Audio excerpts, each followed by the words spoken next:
Hello everyone, Professor Chimp here. I'm here to bring back an old story for you. A few years back, I started a collab series with What If Universe and then Anime Sage, where we brought together the world of Dragon Ball with the Martians of DC Comics, replacing the Namekians in the story in order to see what would happen.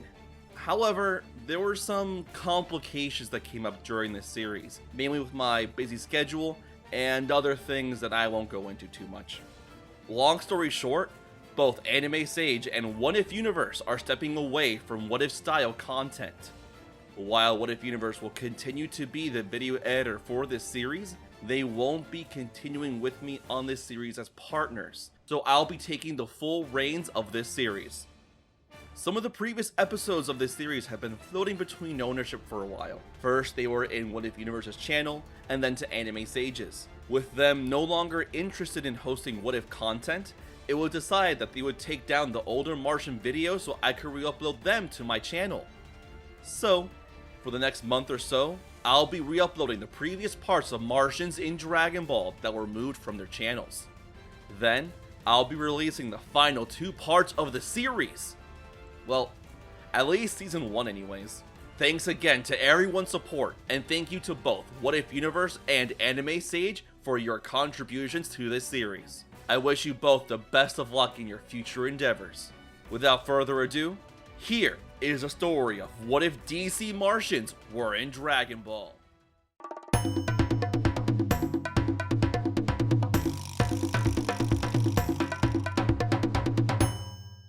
God has left us. After disguising himself as a human, the one and only Kami joined the 21st Tenkaichi Budokai. Under the alias of Hero, Kami swept through the tournaments with ease. After an exciting battle with Goku, Kami defeated him in the final round, becoming the world's greatest martial artist. With his mission accomplished, Kami flies away, amazing the crowd. Goku wonders how Hero was so strong, and Roshi tells him to ask his sister, the fortune teller Baba. Excited, Goku and his friends are ready to start another adventure. Yet, a dark presence looms over the horizon. Will Goku learn the truth about God? Or will the devil make himself known? Find out now. A Dark Premonition. What if Martians were in Dragon Ball? Part 5.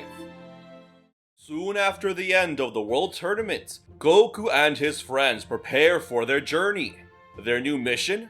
Finding the old crone fortune teller Baba, and learning the truth behind the mysterious yet powerful fighter known as Hero. In no time at all, Goku, Krillin, Yamcha, Puar, Bulma, and Ader embark on a massive plane. They travel beyond the cities and dive into the heart of a massive desert until they spot a brilliant oasis. Near the edge of the oasis were several buildings and an arena. This must be where the old crone lives. They touch down nearby as they enter the opening gate. The Z Fighters are led inside by a ghost usher as they meet Baba for the very first time. They request a vision as Baba happily accepts for the low price of 10 million zeni. The entire group is shocked to hear about this utterly ridiculous fee they can't afford. Baba offers them another choice. Instead, they can get a vision for free if they defeat her monstrous minions in a tournament. Goku, Krillin, and Yamcha are excited about the prospect of fighting strong opponents. Ader mentions that it would be a lot easier if they just take the initial offer. Bulma sighs, offering to pay with her credit card, but Goku tells her it's fine, they want to fight. With a mischievous cackle, Baba and her ghost usher them towards the arena. For the first match, Krillin is pitted against Fangs, the boxing vampire. Krillin and the rest of the gang are shocked to see a vampire in the flesh. They thought those creatures were only a myth. Goku doesn't seem to be fazed, wondering why the guy looks so pale. The match commences and Krillin does a spectacular job, using his quick reflexes to outmaneuver the vampire. Even when Fangs turns into a bat, Krillin is able to catch up to him and grab the creature. However, Fangs turns back to normal as he bites Krillin on the head. Krillin's blood is sucked out, and before he even realizes it, he passes out from blood loss. Fangs is the winner. As Krillin is given a quick blood transfusion, Baba snickers as she asks who else will be coming up next. Yamcha offers to go, but Ader puts his hand on his shoulder. No, he will be the one to avenge Krillin. Bulma mentions that Krillin isn't dead, but it seems Ader didn't listen to her. He was already way too mad to think properly. Ader enters the arena. As Baba mentions at a large, scary guy like him could be a great addition to her team of monsters. The battle commences as Fangs attempts to punch Ader. The hit connects as the vampire yelps in pain. His fist nearly shattered on impact. What the hell was this guy wearing? Ader tells Fangs that he has no chance of hurting him as Fangs grits his teeth. He attempts to latch onto Ader's head as he laughs. If he doesn't give up now, he's going to lose all of his blood, just like his little friend. Ader informs him that this is a really bad idea, as Fangs opens his mouth, his sharp teeth exposed and glistening as he bites down. A loud crack is heard, followed by a terrifying scream. Fang's teeth had shattered into a million pieces. As Fangs rubs his face and attempts to pick up his broken teeth, Ader punches him into the oasis. The vampire was knocked out of bounds. Ader had won! The gang rejoices while Baba looks on in disbelief. No matter, Fangs wasn't even her strongest soldier. Baba brings out her next contestant, but no one seems to enter the arena. Was this an out-of-season's April Fool's joke? Suddenly, Ader steps to the side as he grabs onto something in midair. A loud shriek is heard as Baba looks on in shock. How was this fool able to see the invisible man? Ader points to his head and reveals that his sensors and infrared vision were able to detect this fighter clear as day. With no effort at all, Ader tosses the invisible man straight into the water. Ader had won again in record time. Baba declares that the next match will take place in a new arena. The Z fighters enter the Witch's Palace, where they enter a room with 2 demon statues and a massive pit of acid. This was the Devil's Bathroom, and the site of their third battle. Ader carefully steps onto the stone demon's tongue as he stands face to face with Bandages the Mummy. The battle commences, and this time, the android has a much harder time. Although both Ader and the Mummy are large and powerful, Bandages has more experience as a fighter, and he's much quicker. In contrast, Ader is frightened of the acid below, as he tries his best to not move around too much. Bandages takes advantage of this weakness as he wraps some of his bandages around Ader's legs.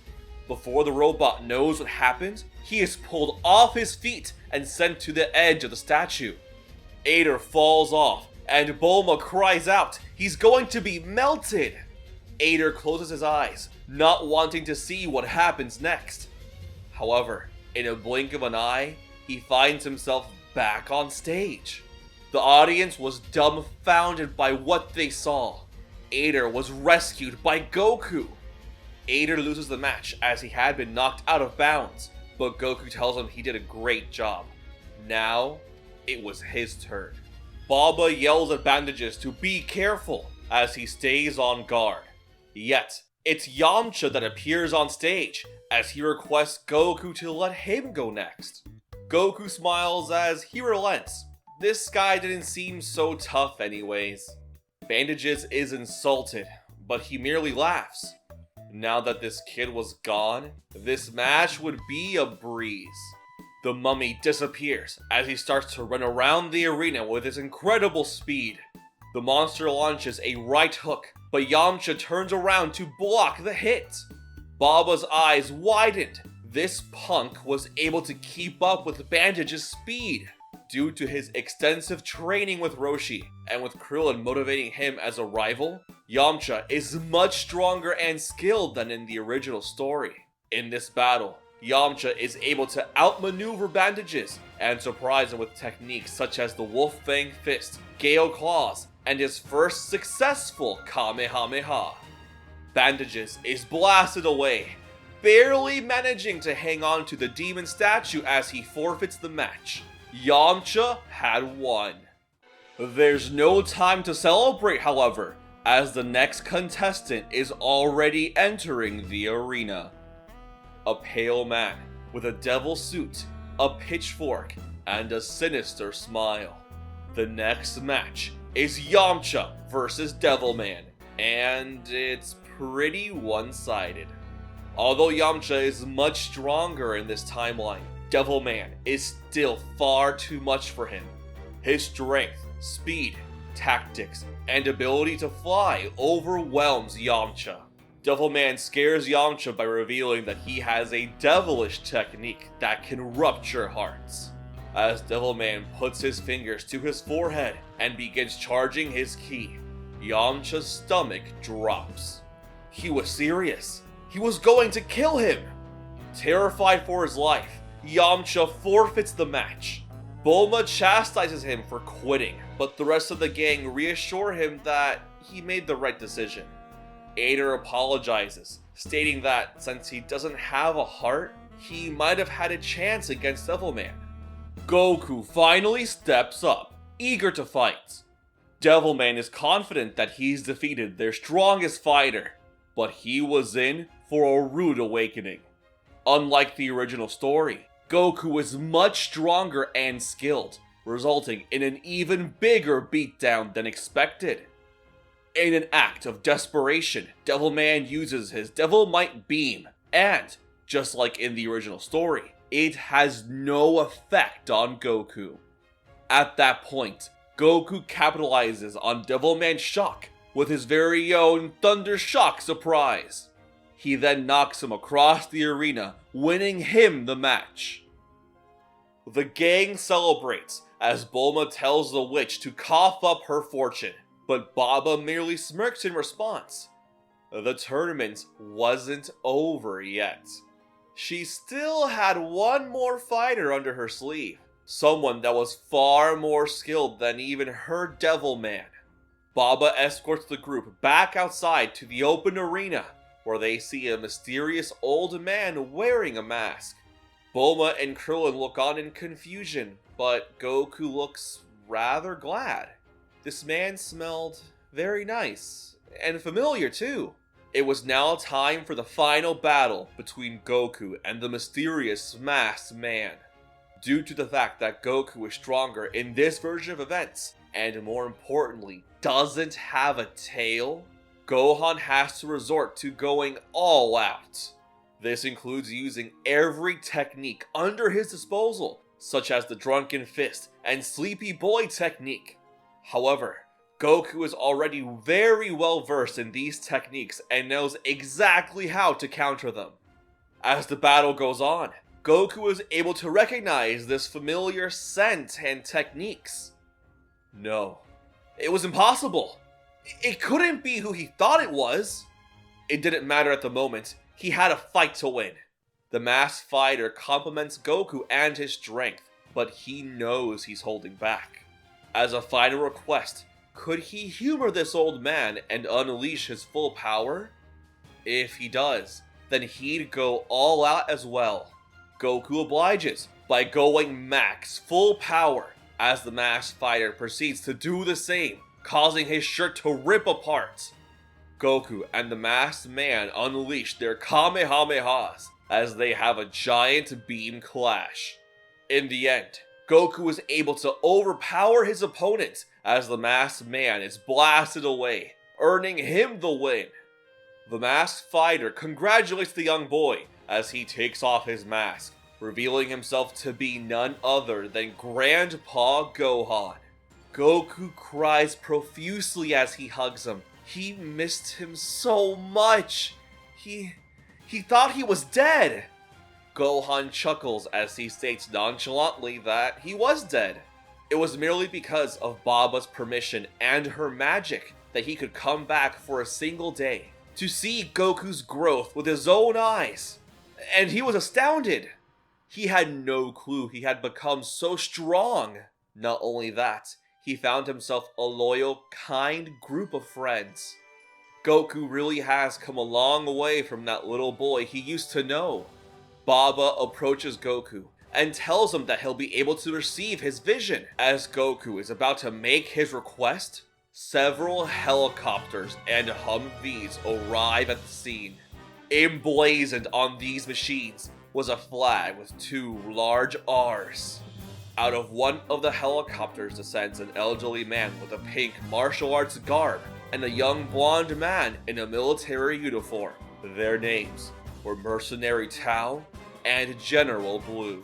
The mercenaries approach Baba and demand that she comply with the army and help them with their mission. She refuses, stating that they need to wait a little while longer before they can enter her tournament, as one was just completed. They don't take no for an answer, as the general snaps his fingers.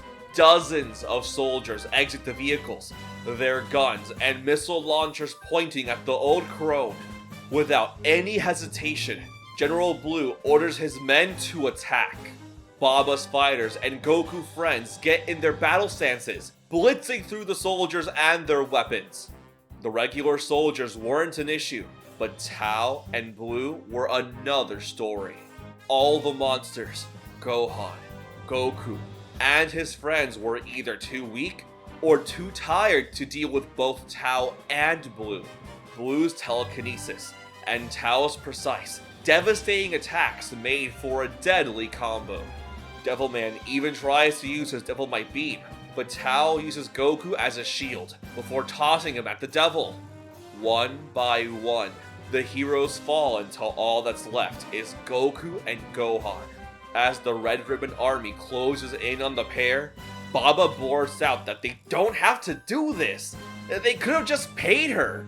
Blue places his hands on his forehead, suddenly remembering that they came to pay her in the first place. Everyone falls down flat on their faces.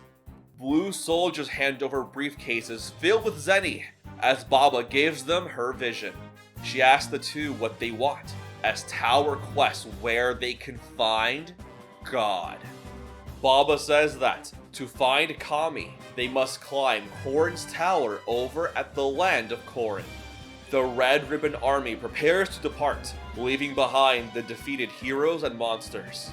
Tao considers killing everyone here, but Blue tells him that killing these children is not part of the mission.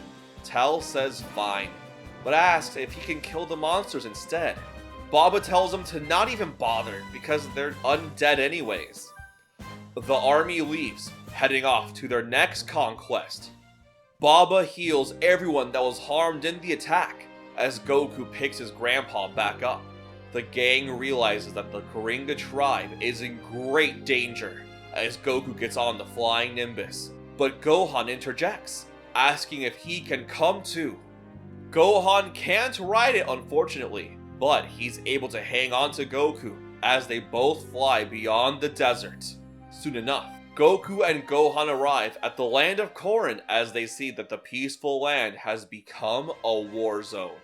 The Kuringa tribe is trying their very best to hold off the enormous amounts of soldiers and robots, along with Tao and Blue. Piccolo orders his family to protect the tribe and to not kill anyone as part of their vows as guardians. Goku and Gohan jump off the Nimbus to assist as they join Piccolo's family in holding off the army. Piccolo and his sons are glad to see Goku come back to help in their time of need. As they start to finally push back against the army, Tao realizes that they have no chance of defeating the tribe, as he orders Blue to incapacitate one of the weaker tribesmen to hold hostage. Blue looks around frantically to find someone young or elderly, Noticing Flute, the general smirks as he uses his telekinesis on Flute, but it somehow fails. Blue can't believe it. This has never happened before. Despite the fact they were losing, the army refused to give up. They decline to negotiate even when the village chief Piccolo himself tries to. Surely they must know they cannot win. However, the army was stubborn. They demand to see God and have their prayers answered. Piccolo is worried about what kind of wish these evil men have in mind. Clearly, it's nothing good. What's more, humans were able to somehow unlock the ability to use telekinesis, something reserved to only his race. Did Kami have anything to do with this? Would Kami actually answer their desires? No, it can't be. Kami would never do that. Yet, this Red Ribbon Army was now aware of the Kuringa tribe. Even if they retreat peacefully now, what's to stop them from returning in the future? Should he just end them right now? As Piccolo continues to struggle with his thoughts, Tao sweats nervously.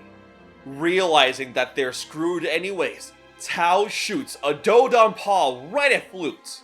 If he manages to wound one of their people, perhaps that would give the army an opportunity to escape. Flute manages to dodge the attack, but the blast strikes her hut, setting it aflame. Flute cries out in agony as Piccolo and his children realize what's happening. Yet, once they approach the tent, they stop. They simply stand there, watching on in horror and disbelief as Flute continues to scream. Goku asks what's happening, as Gohan realizes that these flames seem to be weakening Piccolo's family. Somehow, some way. Piccolo yells at Goku to do something, as Gohan quickly reacts, releasing a Ki that smothers the flames. Unfortunately, it was too late. As Piccolo tears the hut apart, he finds the burned remains of Flute, his precious wife, his partner in life, the mother of his children, the center of their family's universe. For a moment, silence and dread fills the air as Goku, Gohan, Tao, and the rest of the army stare at the grieving family. Gathering around the body of Flute, the Piccolo family mourns. And then, it happens. The forest starts to shake as birds fly off into the sky. The deer and squirrels run away in fright. They knew something awful was about to happen. Piccolo and his sons look up to face Tao as their skin starts to bubble. Their faces of pure despair start to morph as their expressions switch to one of utter wrath. Goku, Gohan, Bora, Upa, and the Red Ribbon Army look on in absolute terror at what they're seeing. Every fiber of their being was telling them to run. The peaceful Kuringa tribe was no more. Their rage pushed Piccolo and his sons to shapeshift back into the true white Martian forms, with their eyes glowing red. You animals! You killed her! We'll tear the flesh from your bones!